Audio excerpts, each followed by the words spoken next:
பெண்கள் இந்த கருப்பு படுதா போடுவது எதனால? சில பெண்கள் நாங்கள் இந்துக்களா இருக்கிறது வாசி நாங்கள் கூலி வேலையே செய்வோம். அந்த கூலி வேலைக்கு போறதப்ப எங்களை தரக்குறைவா பேச ஆரம்பிப்பாங்க முஸ்லிம் பெண்கள்.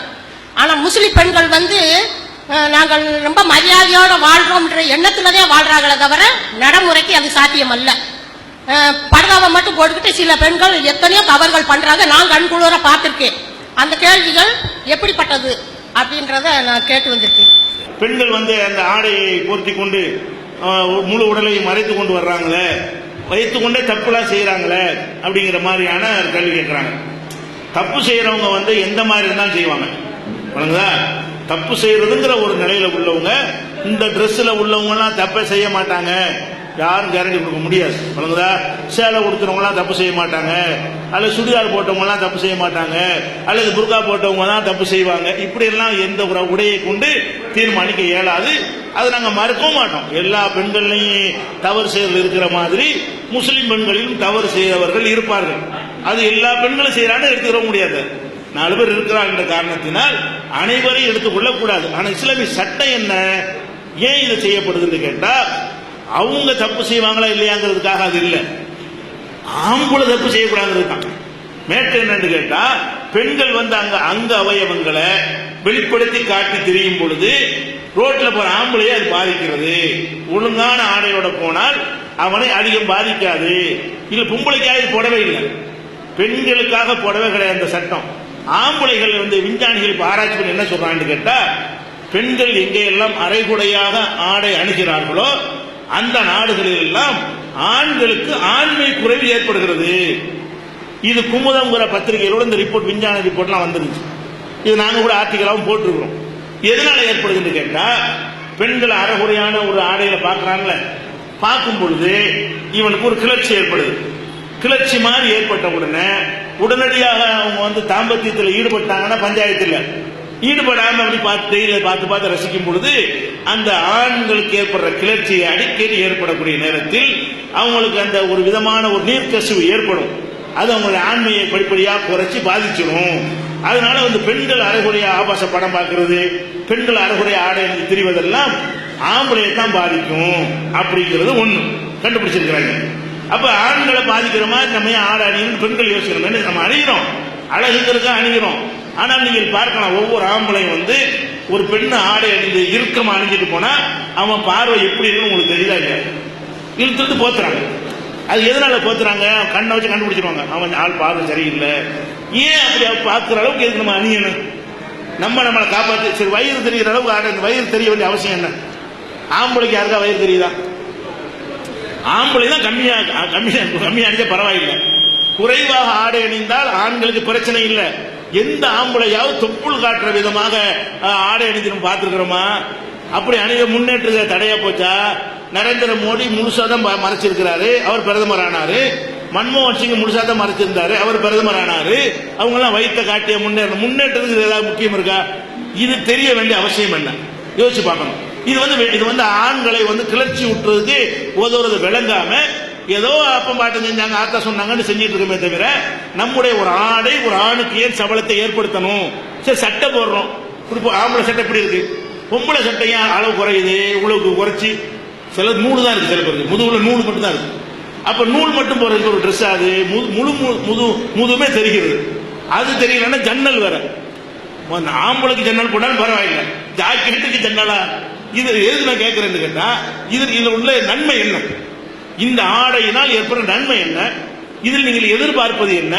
இதனால் நாட்டு கிடைக்கிற நன்மை, இது என்ன முன்னேற்றம்? இது முன்னேற்றம் எப்படி முன்னேற்றம் ஆகும்? அப்படி செஞ்சா யாரெல்லாம் ஜாக்கெட்ல ஜன்னல் வச்சாங்களா அவங்க தான் முன்னேறி இருக்கிறாங்களா? ஜெயலலிதா அம்மா அப்படிலாம் சினிமா நடிக்கும் போது முன்னேறல, முழுசா போத்தின பிறகு தான் முன்னேறி இருக்கு. முழுசாக போத்தின பிறகு அந்த அம்மா இப்ப முழுசாக போத்திட்டு வருது. அது முதலமைச்சராக தடையா இருந்துச்சா? அப்ப தொப்புளா காட்டிய முதலமைச்சராக இருக்கு அந்த அம்மா இல்ல. அப்ப தொப்புளா இருக்கான்னு நடிக்கும்போது சினிமா நடிகையா இருந்தாங்க. அப்போ வேற விஷயம். இப்ப அரசியலுக்கு என்ன செய்யறாங்க? இதுதான் ஒரு கண்ணியமா இருக்கணும். இது ஒன்னும் தடுக்கல, இது முன்னேற்றம் தடுக்காது. நம்ம என்ன கேட்கிறோம் என்றால், பெண்கள் ஆடை அவங்க கட்டுப்பாடு நீங்க நினைக்கிறீங்க, அப்படி நினைக்காதீங்க. ஆம்பளை பல மாதிரி இருக்கிறாங்க. தனியா போயிட்டு இருக்கு ஒரு பெண்ணு போகுதுன்னு வைங்களேன், ஈர்க்கப்படாத ஒரு ஆடையோட போனா அப்படி பார்த்து போயிட்டே இருப்பான். ஒரு மாதிரியா போனா இப்படி பார்ப்பான், ஒத்தர் மேல எடுத்துருக்கிறோம். சும்மா கூட்டமா இருந்தா பார்த்துக்கிட்டு ஒரு மாதிரி மனசுல வச்சுட்டு இருப்பான். யாரு இல்ல தனியா அந்த பொண்ணு போகுது, இவன் மட்டும் தனியா வர்றா, தூக்கிட்டு போகலான்னு சொல்லி தோப்புக்குள்ள தூக்கிட்டு போகலான்னு இருந்தா தூக்கிட்டு போயிடுவான். அதுதான் நாட்டில் நடக்குது. கற்பழிப்புகள்லாம் நடக்குது. அதெல்லாம் எங்க நடக்குது? நீங்க இதை பார்த்தா அவன் சீண்டப்படுறான். ஆம்பளை வந்து சபலப்படுறவனா இருக்கிறான் என்பது லாஜிக் ஒத்துக்கிறோம். நீங்க ஒரே பெண்கள் பார்வையில நீங்க பார்க்க கூடாது. ஆம்பளை இதை எப்படி எடுத்துக்கொள்வான்? நாங்க இருக்கிற ஒரு டாக்டர் இருக்காரு. டாக்டர்கள் வந்து உடம்ப வந்து அந்த செக்ஸா பார்க்கவே மாட்டாங்க. போனவங்க எல்லாத்தையும் பார்த்து பார்த்து பழகி அந்த உணர்வுகள்லாம் மழுங்கடிக்கப்பட்டவர்கள் டாக்டர்கள். அப்படி பார்க்கவே மாட்டாங்க. அந்த மாதிரி டாக்டர்கள் கூட சில நேரங்களில் ஒரு பேஷண்டா இருக்கிற ஒரு பெண்ணை ஏன் சேட்டை பண்றாங்க? எதுக்கு பண்றாங்க? அதான் மேட்ரு. அதுக்கு ஆம்பளை கேமரா வைக்கணுங்கிறான், ஒரு ஆண் கூட இருக்கணுங்கிறான். சோதனை பண்ணும்போது அந்த நோயாளிங்கிற ஒரு பார்வையை கடந்து கூட சில அங்கங்கள் தெரியும் போது அவனை தூண்டி விட்டுருது. ஆசிரியர்கள் எவ்வளவு பெரிய உயர்வான அந்தஸ்தில் உள்ளவங்க, மாணவர்களுக்கு போதிக்கிறவங்க, ஆசிரியர் டியூஷன் சொல்லி மாணவியை கெடுத்துட்டான்னு சொல்றாங்க. என்ன காரணம்? அவரை சொல்லி குத்தம் இல்லை, அந்த தனிமைக்கு நம்ம அனுமதி கொடுக்கறது காரணம். தனிமையா கொடுக்கணும். அவர் ஒழுங்கு ஆசிரியர் தான் இருப்பாரு, இருந்தாலும் அவர் எத்தனை நாள் மனைவிட்டு சேராம இருந்தாரா என்ன பஞ்சாயத்து தெரியல. இப்படியான ஒரு தனிமை வரும்பொழுது ஒரு மாதிரியா எவ்வளவு பெரிய அந்தஸ்துல நம்மள சமுதாயம் வச்சிருக்குது, அதெல்லாம் மறந்துட்டு மாணவியோட கூட்டி ஓடி போயிடுறாரு அல்லது கெடுத்துடுறாரு. அப்ப ஆசிரியருடைய குறைந்து சொல்ல முடியுமா? இத நம்ம எல்லாத்தையும் ஆசிரியர்கள் மதபூர்வமே இருக்கட்டும், சாமியார்கள் இருக்கிறாங்க, மதம் போதிக்கிறாங்க, அவங்க இந்த மாதிரி பண்ணிடுறாங்க. இது மனுஷன் இப்படிதான் படைக்கப்படணும். ஆம்பளை இப்படிதான் பண்ணுவான். விளைக்கணும். ஆம்பளை நோய் இருக்கு, மனைவி கரெக்டா இருக்கிற வரைக்கும் ஒழுங்கா இருப்பான். அங்க ஏதாவது குறைபாடு ஏற்பட்டுச்சுன்னு சொன்னா அவன் வந்து பல மாதிரியாக தேடத்தான் செய்வான். இதை நீங்க விரும்பாட்டாலும் இது யதார்த்தம். விரும்புறீங்களோ நீங்க விரும்பாட்டீங்களோ இந்த உண்மையை நீங்க மறுக்க இயலாது. அந்த வகையில் தான் இஸ்லாம் என்ன செய்யணும்னா, பெண்கள் நீங்க உங்களுடைய நடத்தைகள் வந்து அது உடைய வச்சு தீர்மானிக்க இயலாது. ஆனா நீங்க போடுற ஆடை வந்து அடுத்த வரை சிந்தி இழுக்க வேணாம். ஆடை அணிந்த தொடையெல்லாம் தெரியுது. இப்ப வேணும்னு செய்யறாங்க, விளங்குதா இல்லையா? ஒரு டென்னிஸ் விளையாடுறாங்க, ஆம்பளையும் விளையாடுற பொம்பளையும் விளையாடுறான். ஆம்பளைக்கு வந்து முக்கா டவுசர் போட்டு விடுறாங்க, பொம்பளைக்கு என்ன போடுறான்? ஆம்பளைக்கு முக்கா டவுசர், பொம்பளை டென்னிஸ் ஆடினா அவளுக்கு என்ன ட்ரெஸ்? தொடைக்கு மேல ட்ரெஸ், குதிச்சா சட்டி தெரியுது. இது எதுக்குடா? ஒரே விளையாட்டு ரெண்டு பேரும் விளையாடுறாங்க, அவளுக்கு ஒரு முக்கா டவுசர் போட வேண்டியதானே? அப்ப என்ன மேட்டர்னா, இது பொம்பளைக்கு இந்த எண்ணம் வருது, நமக்கு பார்க்கணுங்கன்னு நினைக்கிறாங்க. நினைக்கிறீங்க பள்ளிக்கூடத்துல யூனிஃபார்ம் போடுறீங்க, ஆம்பளைக்கு முழுக்கால் பேண்ட், இவளுக்கு குட்டை பாவாடை. அதனால அவ மார்க் வாங்க மாட்டேங்கிறான். ஏன்? அவ பாடத்தை பார்க்கற, தொடையை பார்க்கறான். அப்படிதான் இருக்கு அமைப்பு. பள்ளிக்கூடத்தில் உட்காந்து காலேஜில் உட்காந்து பொம்பளை ஒரு மாதிரியா போனா இவன் பொம்பளையை பார்க்கறான், பொம்பளை படிப்பை பார்க்கறா, ஆம்பளை பொம்பளையை பார்க்கறான். எல்லா இடத்துலையும் ஆம்பளை ஃபர்ஸ்ட் மார்க் வாங்க மாட்டேங்கிறான். மாநிலத்தில் முதல் இடத்து ஆம்பளை வர்றானா? இளைஞர்கள் வர மாட்டேங்கிறான், பொம்பளை தான் வர்றான். ஏன் வர்றான்? அவன் இந்த மாதிரி ஆடை அணிஞ்சிட்டு என்னன்னு விளங்காம உட்காந்து பரிச்சை எழுதிட்டு இருக்கிறான். அவன் ட்ரெஸ்ஸையும் அவளையும் பார்க்கறான். எவன் பரிச்சை எழுதுறது? இதுதான் மேட்ருங்க. அப்ப ஆண்களுடைய வருங்காலம், முன்னேற்றம் எல்லாத்தையும் பாதிக்குது. ஏன் ஆண்கள் போடுற மாதிரி பேண்ட்டை வந்து பெண்கள் போட்டா என்ன? முழு அளவுக்கு மறைச்சா என்ன? பொம்பளைன்னா தொட குறைஞ்சுதான் ஆகணுமா? சட்டமா? ஆம்பளை போடுறாங்க பேண்ட் போட்டு போறாங்க ஸ்கூலுக்கு, அதே ஸ்கூல்ல பொம்பளைக்கு எதுக்கு தொட வர ட்ரெஸ் போடுறீங்க? பெண்களுடைய ஆடை வந்து கொஞ்சம் ஆண்கள் அளவுக்கு இருக்கணும், வேற ஒன்றும் கிடையாது. இப்ப எந்த ஆம்பளைக்காவது முகத்தை தவிர ஏதாவது தெரியுதான்னு பாருங்க. எந்த அந்த அளவுக்கு ஆடையை ஆண்கள் அணிகிற மாதிரி பெண்கள் அணிஞ்சா என்ன? உண்மையில யார் அணியணும்? யார் யாரால் இருக்கப்படுறான்? சினிமா படத்துல கூட ஆம்பளைய தட்டியோட ஆட விடுறானா? எவனாச்சும் பாப்பானா? பொம்பளை ஆட விடுறான். பொம்பளையத்தான் டூ பீஸ்ல ஆட விட்டு பாக்க, பொம்பளை ஆம்பளை ரசிக்கிறான்னு வாங்கி வச்சிருக்கான். ஆம்பளை கதாநாயகன் அந்த மாதிரி விட்டு யாரா பாப்பாங்களா? பார்க்க மாட்டாங்க. அப்ப ஆண்களுடைய சபலத்தை விளங்கிட்டு சினிமாக்காரன் கூட எப்படி எடுக்கிறான்? ஒரு ஆடல் பாடல் காட்சி கண்டிப்பா வைப்பான். அது நடிக்க தொப்புள் தெரியும், அதெல்லாம் தூக்கி எல்லாம் ட்ரெஸ் எல்லாம் இறுக்கமா இருக்கு, அதையே பார்த்து அப்படி அதான் மேட்ரு. கல்லா நிறைஞ்சு போயிடும், ஹவுஸ்ஃபுல்லா ஓடும். அப்ப ஹவுஸ்ஃபுல்லா ஓடுறக்கூடிய காரணத்தை கண்டுபிடிக்கிறான்ல, அதெல்லாம் பெண்கள்கிட்ட தானே இருக்கு கவர்ச்சி. பெண்கள்கிட்ட தான் அந்த கவர்ச்சி இயற்கையா இருக்கிறத ஒத்துக்கிறோம். இயற்கையா அந்த மாதிரி தான் பழக்கப்பட்டிருக்கிறார்கள். அதையே நம்ம ஊர் எல்லாரையும் பார்க்க விட்டு சபலத்தை ஏற்படுத்தி செய்யணும். அதை விட வேணாங்க, ஒரு நல்ல ஒரு 5 ஆம்பளை கொண்டு வாங்க, இளைஞனை கொண்டு வந்துருங்க, இங்க உட்கார வைங்க. அவங்களுக்கு இசிஜி எல்லா கருவியும் பொருத்தி மானிட்டர்ல பார்ப்போம். ஒரு முழு ஆடை அணிந்து ஒரு 4 பொம்பளை போக விடுங்க, அதை அவன் பார்க்கட்டும். இதுல ஒண்ணுமே கூடாது. எதுல கூடாது? இசிஜி இஜிலாம் இருக்குல்ல, அதெல்லாம் ஒண்ணுமே கூடாது. மானிட்டர்ல பார்த்துட்டு இருக்கலாம், ஒரே மாதிரி ஓடிக்கிட்டே இருக்கும். ஒரு முக்கா ட்ரெஸ்ல பொம்பளை மாதிரியா டைப்பா போனான்னு வைங்க, அதை பார்த்தான்னு வைங்க, இங்க ஏறும். சரியில்லை இல்லையா மாறுதல்ங்கிறது? விஞ்ஞான ரீதியா பேசுவோமே, விஞ்ஞான ரீதியா ஒரு ஆம்பளைக்கு இந்த மாதிரி கருவிகள்லாம் பொருத்தி விட்டு மானிட்டர்ல வச்சு அவனுக்கு இதயத்துல என்ன படபடப்பு ஏற்படுது, மூளையில என்ன மாதிரி ஏற்படுது கருவி காட்டும். அப்போ ஒரு நோயாளிக்கு பிளட் பிரஷர் ஏறினவனுக்கு எப்படி காட்டுமோ அப்படி காட்டுறது யாருக்கு? இந்த மாதிரி அறகுறை ஆடையோட பெண்கள் போறதை அதையே பார்த்துக்கிட்டு இருந்தானா அந்த 5 பேர் காட்டுது, இந்த 5 பேர் காட்டல. என்ன காரணம்? சயின்டிபிக் விஞ்ஞானம் சொல்றதை ஏத்துக்கிற மாட்டோமா? நம்மளா ஒரு முடிவில் அப்பமாடம் சொன்னாலும் ஏத்துக்கிறதை விட அறிவியல் என்ன சொல்லுது? இவனை இது பாதிக்கிறது பாதிக்கல, பாதிக்கிறது நம்ம ஏன் செய்யணும்? பெண்களா இருக்கும், நமக்கு கடமை இருக்க இல்லையா, சமூக கடமை. நம்மளை மட்டும் பார்க்காம நம்ம வாழ்ற சமூகத்தில் ஆம்பளைங்க இப்படி பல மாதிரி இருக்கிறாங்க, இவங்களுக்கு நம்ம ஏன் ஒரு கேடு உண்டாக்கணும், இவங்களுக்கு ஏன் சபலத்தை உண்டாக்கணும், நம்மளால இது அவங்களுக்கு பாதிப்பு ஏற்படுத்தணும். இதுதானே சரியான ஒரு முறையா இருக்கும். இதுக்கான பதில் அந்த புத்தகத்தில் இருக்கு. இஸ்லாம் பெண்கள் உரிமை பறிக்கிறதாங்கிற புத்தகத்துல இது விரிவா இன்னும் கூடுதலா எழுதியிருக்கிறோம், பாத்துக்கிறேன். அடுத்து, என் பேரு சோலையம்மாள், நான் டி மீனாட்சிபுரத்துல வாசிக்கிறேன். இப்ப தம்பி தான் அசரத்தா இருக்கான் அந்த ஊர்ல. இப்ப என்ன சொன்னா, இங்க கேள்விக்கான நீங்க என்ன கேட்கணுமோ அதை கேட்கலாம்க்கா, நீங்க ஒரு முறை எங்க கூட தப்பாங்கன்னு. எங்களுக்கு பாத்தீங்கன்னா எந்த மதம் வேண்டாலும் நாங்க மதத்தை பத்தி பேசுறதுக்கோ இல்லாட்டி மதம் அந்த எந்த மதத்துல நல்லா சொல்றாங்க அந்த கருத்தை எடுத்துக்கிறேன். அதே என்னுடைய இது. எங்களுக்கு கூடுதல் படிக்கவோ எழுதவோ அந்த மாதிரி இதுக்கெல்லாம் போல நாங்க கிராமம். இப்ப நான் பேச வந்த சப்ஜெக்ட தான் இந்த புள்ள பேசிடுச்சு.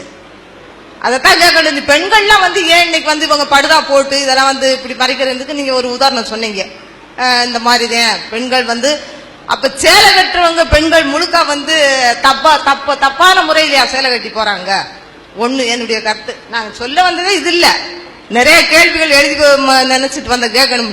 நீங்க ஒரு கேள்வியை தான் கேட்கணும்னு சொல்லிட்டீங்க. நீங்க முழுக்க இன்னைக்கு நீங்க பேசுனது பூரா சேலை கட்டின பெண்கள்லாம் அது தவறா அப்படின்றது மாதிரி நீங்க சொல்லி வரீங்க. இதே மாதிரி ஒரு 20 வயசு பெண்ணு முஸ்லீம் பெண்ணு திருப்பூர்ல ஆயிரக்கணக்கான பெண்ணு வேலை செஞ்சுட்டு இருக்கு. ஏன் அவங்க மான மரியாதைகள்லாம் கற்புகள்லாம் பறிபோகாதா? ஒண்ணு அது சொல்லிட்டீங்க. அப்புறம் ஒண்ணு பாத்தீங்கன்னா 50 வயசான பெண்களுக்கு இயற்கையிலே அவங்க உணர்வு கட்டுப்பாடு ஆகி போகுதுன்றீங்க. ஆண்கள் அவங்களுக்கு இருக்கு, அவங்க போவாங்கன்றாங்க. ஏன் அந்த 50 வயசு ஆண்களுக்கு பேர இல்லையா, பேத்தி இல்லையா, மருமகள் இல்லையா, சமூகம் இல்லையா? அவங்க எப்படி 4 பேருக்கு போய் அவங்க நல்லது கெட்ட சொல்லி அறிவுரை சொல்லி விளக்க முடியும்? அது நீங்க அது முழுக்க நீங்க ஆண்களுக்கு ஒன் சைடு வாங்கி பேசுறது மாதிரி பேசுனீங்க. அது தப்பு. அது நீங்க அப்படி பேசுறது என்னை பொறுத்தளவுக்கு உங்களுக்கு சரியா இருக்கும். எங்களுக்கு அது தவறா தெரியுது. ஆண்கள் 50 வயசுக்கு மேல அவன் குடும்ப ஸ்தாபனம் ஆயிருக்கான். இங்க இருக்கிறவங்க யாருமே உங்களை இப்படி பேசுறோம்னு தவறா நினைக்க வேணாம். நான் பட்டதை சொல்றேன். ஏன்டா நீங்க எங்களை சொல்லி கூட்டு வந்தது அப்படி. நீங்க எது வேண்டாலும் கேட்கலாம் அப்படிங்க. நாங்க கேட்டுக்கிட்டு இருந்தோம் இன்ன வரைக்கும் அமைதியா. ஆனா நீங்க 50 வயசுக்கு மேலா இருக்க, நீங்க 50 வயசு ஆனவனே உங்களுக்கு இளமை போயிருது. ஆண்களுக்கு அப்படி இல்லைன்றீங்க. ஆண்கள் அடுத்த கட்டமா ஒரு கட்டத்துக்கு போயிடுறாங்க. பேர இருக்கு, பேத்தி இருக்குது, மருமக இருக்கு, சமூகம் இருக்கு, உறவு இருக்கு. மற்ற நமக்கு நான் நல்லா இருந்தாதே இன்னைக்கு நான் நல்லா இருக்கேன்னு ஒரு அட்வைஸ் பண்ண முடியும். 4 இளைஞர்கள் உங்க பேச்ச கேட்டு இன்னைக்கு 40 பேரை சீரழிட்டது மாதிரி நீங்க பேசிட்டீங்க. அதாவது 50 வயசு கடந்த பிறகு ஆண்களுக்கு அந்த உணர்வு இருக்கும், பெண்களுக்கு இருக்காதுன்னு நம்ம சொன்னோம். இது யதார்த்தம் தான். விஞ்ஞான ரீதியாக நீங்க ஆய்வு பண்ணாலும் சரி, உடற்குறி ஆய்வு பண்ணாலும் சரி, இது உண்மை. அதுக்கு இவங்க என்ன சொல்றாங்கன்னா, இப்ப பேரன் இல்ல பேத்தி இல்ல, கண்டிப்பா இருக்கிறாங்க. அப்படி கட்டுப்படுத்தி கொள்றவங்க இருக்கிறாங்க. நான் சொல்லத்தான் செஞ்சேன். அதை தாண்டி அந்த உணர்வு இருக்குது. அவன் என்ன செய்யறான்? அவனுக்கு மேலோங்கி வரும் பொழுது அவனுக்கு அறிவுரை பயன் தராது. அவனுக்கு பப்பாட்டி வைக்காத கல்யாணம் பண்ணிக்கிறாங்க. வேற என்ன எல்லாத்தையும் பண்ண சொல்லணும். நம்ம அதெல்லாம் கவனிக்கணும், கட்டுப்படுத்த பார்க்கணும், முயற்சி பண்ணணும். நபிகள் நாயகம் என்ன சொல்றாங்கன்னு கேட்டா, உனக்கு அந்த மாதிரி வந்தா நோம்பு வைத்து உன்னை கட்டுப்படுத்திக் கொள்ளலாம் சொல்றாங்க. அந்த வழியில எங்க மார்க்கத்தில் இருக்கிறது. ஆனால் அது அனைவரும் கடைப்பிடிப்பானா? மாட்டான். அனைவரும் கடைப்பிடிக்காம போக என்ன ஆகும்?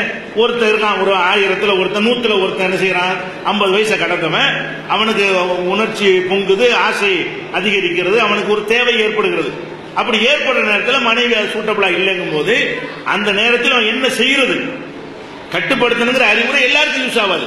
சிலர் கட்டுப்படுத்துவாங்க, சிலர் அதை கட்டுப்படுத்த பேர இருந்தா பேசி இருந்தா என்ன, எனக்கு அதை பத்தி பிரச்சனை இல்லை, என் உடம்புக்கு தேவை இப்ப இருக்குது அப்படின்னு சொன்னா இதை உங்கள்கிட்ட சொல்லிட்டு இருக்க மாட்டான். அவன் பாட்டுக்கு பஸ் ஸ்டாண்டு, ரயில்வே ஸ்டேஷன் எங்கேயாவது விபச்சாரம் நிக்கிறான்னு பார்த்து தேடிட்டு போயிடுவான். அதான் நடக்கும். உங்கள்கிட்ட சொல்லிட்டு போக மாட்டான், டிக்ளேர் பண்ணிட்டு போக மாட்டான். அவனுக்கு தேவைன்னு வரும்போது பசிச்சா எப்படி சாப்பிடுறது தேவையோ அது மாதிரியான ஒரு உணர்வு இயற்கையாக இருக்கிறது. அப்படிதான் மனிதன் படைக்கப்பட்டு இருக்கிறான் என்ற அறிவியல் உண்மை, உடற்கூறு உண்மை இதுதான். அந்த உண்மைக்கு ஏற்றவாறு அவன் செய்து ஆகணும். கட்டுப்படுத்த இயலன்னு வந்தா இஸ்லாம் என்ன சொல்லுதுன்னா, நீ விபச்சாரிகளை தேடி தெரியாத, அந்த நிலைக்கு வந்தா டிக்ளேர் பண்ணி கல்யாணம் பண்ணிட்டு வேணா போகணும்னு சொல்லுது. ரெண்டில் எது நல்லது நான் கேட்கறேன். நம்ம என்ன கேட்கறோம்னு கேட்டா, நீ வப்பாட்டி வைக்காத, கள்ளத்தனமா பண்ணாத, டெய்லி ஒரு பொம்பளை தேடிட்டு போவாத, கட்டுப்பொரு மனைவியோட வாழ முயற்சி பண்ணு, எல்லாம் நீங்க சொல்ற அறிவுனா நானும் சொல்லித்தான் செஞ்சேன். எல்லாம் சொல்லிவிட்டு அதை தாண்டி உள்ள மிகச்சிலர் அப்படி இருப்பார்கள். மிகச்சிலர் தான் இந்த மாதிரி 2 பொண்டாட்டி 2 பொம்பளையோட இருக்கிற 50 பேர் வச்சிருக்காங்க ஒட்டுமொத்த சமுதாயத்தில். வேற எந்த சமுதாயத்தை எடுத்துக்கொண்டாலும் மனைவி அல்லாத பெண்களோட வாழ்றவங்க ரொம்ப குறைவா தான் இருப்பாங்க. முஸ்லீமா இருக்கட்டும், இந்துவா இருக்கட்டும், எந்த மதமா இருக்கட்டும், அப்படிப்பட்டவன் இருக்கிறாங்கிறத மறுக்கேள்மாதுக்காக வேண்டி அதிகமான பேர் இப்படி இருந்தாலும், அவன் இருக்கிறது கூட மனசு விரும்பினாலும் அப்படி இருக்கிறது உங்களுக்கு மறுக்க இயலுமா? இப்ப பேரம்பேத்தி எடுத்த பிறகுதான், நான் சொன்ன ஆட்கள்லாம் பேரம்பேத்தி எடுத்த பிறகுதான் அடுத்தடுத்த கல்யாணத்தை பண்ணினாங்க. நான் சொல்லி காட்டின பெரிய தலைவர்கள்லாம் பேரம்பேத்தி எடுத்தவங்க தான். பேரம்பேத்தி எடுத்தவங்களுக்கும் தேவைப்படத்தான் செய்யும். கட்டுப்படுத்துறவன் கட்டுப்படுத்திட்டு போயிடுவான், கட்டுப்படுத்த முடியாதவன் அவன் விபச்சாரம் பண்ணாத, கல்யாணம் பண்ணிக்கணும். இதுதான் மேட்டரை தவிர தூண்டி விடுற வேலை கிடையாது. அது போக சேலை அணிஞ்சவங்களை எல்லாம் நீங்க தவறா சொல்றீங்க. சேலையை வச்சு உடைய பத்தியே பேச்சு கிடையாது. சேலைங்கிறது உங்களுக்கு மட்டும் உள்ள ஒரு ஆடை கிடையாது, எல்லாருக்கும் உள்ள ஆடை தான். சேலைங்கிறது எல்லாரும் அணிய ஒரு ஆடை தான். சேலை மேட்டர் கிடையாது. நான் சொல்ல வந்தேன் கேட்டா, சேலையை கூட ஒழுங்கா அணியலாம், சுடிதாரை கூட ஒழுங்கா அணியலாம், புர்காவை கூட அசிங்கமாக அணியலாம். பெண்கள் போடுற புர்காவை கூட இறுக்கமா பிடித்து அவங்களை ஈர்க்கிற மாதிரி அதை இஸ்லாம் ஒத்துக்கொள்ளாது. இஸ்லாம் அந்த ட்ரெஸ் உடைய பேரை வச்சு தீர்மானிக்கல. இஸ்லாம் என்ன சொல்லுது? பெண்கள் அணிகிற ஆடை லூஸாக இருக்க வேண்டும், தொய்வா இருக்கணும். ஏன்னா இறுக்கமாக இருந்தா அது ஒரு மாதிரியான ஒரு எண்ணத்தை அவங்களுக்கு உண்டாகும். புர்காங்கிற பேர்ல இறுக்கி போட்டார்களே ஆனால் அதுவும் ஆபாசம். முஸ்லீம் போட்டா ரைட்டு நாங்க சொல்ல மாட்டோம். எதுக்கு நீ அந்த மாதிரி தூண்டுற மாதிரி போடுற? அதாவது ஒரு விதமான ஒரு கனபரிமாணங்கள் இடுப்பாக்கி காட்டக்கூடாது. எந்த ட்ரெஸ்ஸா இருந்தாலும் சரி. சுடிதார் நைட்டி என்ன கேட்டா சில புர்காக்களை விட நைட்டி பெட்டரா இருக்கும். தொழுதொழுசா போட்டுக்கிறாங்க, மறைக்க வேண்டியெல்லாம் மறைச்சிருது, கை மட்டும் அரை கையா கொஞ்சம் ஃபுல் கை போட்டாங்கன்னா அதுவே ட்ரெஸ் தான், அதுவே கண்ணியமான ட்ரெஸ் தான். அப்ப அந்த மாதிரியான அடிப்படையில் நம்ம சேலை அதை வச்சு பிரிச்சு நாங்க பார்க்கல. சேலையா இருந்தாலும் சரி, புர்காவா இருந்தாலும் சரி, அது ஈர்க்கிற விதம் இருக்கக்கூடாது. நாங்க கேட்கணும் அவ்வளவுதான். ஈர்க்காத விதத்தில் நீங்க சேலை அணிஞ்சா உங்களுக்கு அந்த கொஸ்டின் வராது. ஈர்க்கு வேணும் இப்படி காட்டிட்டே போறாங்க. சினிமாவில் காட்டுறாங்களா இல்லையா? அது மாதிரி வெளி வாழ்க்கையிலே இப்படி போகக்கூடியவர்கள் இருக்கிறார்கள். அது எதுக்கு? அதான் நம்முடைய கேள்வி. இது இந்த கேள்விக்குள்ள விஷயம் தூண்டுறதுக்காக நாங்கள் சொல்லவில்லை. ஒரு மதம் சார்ந்த ஒரு உடையாகவும் நாங்கள் இதை சொல்லவில்லை. ஒழுக்கம் சார்ந்த உடையாக இருக்கணும், அவ்வளவுதான். புர்காவிலே நீ சொல்ற மாதிரி இருந்தால் அதுவும் கண்டனத்துக்குரியது என்பதில் மாற்று கருத்து கிடையாது. விட்டுருவோம்.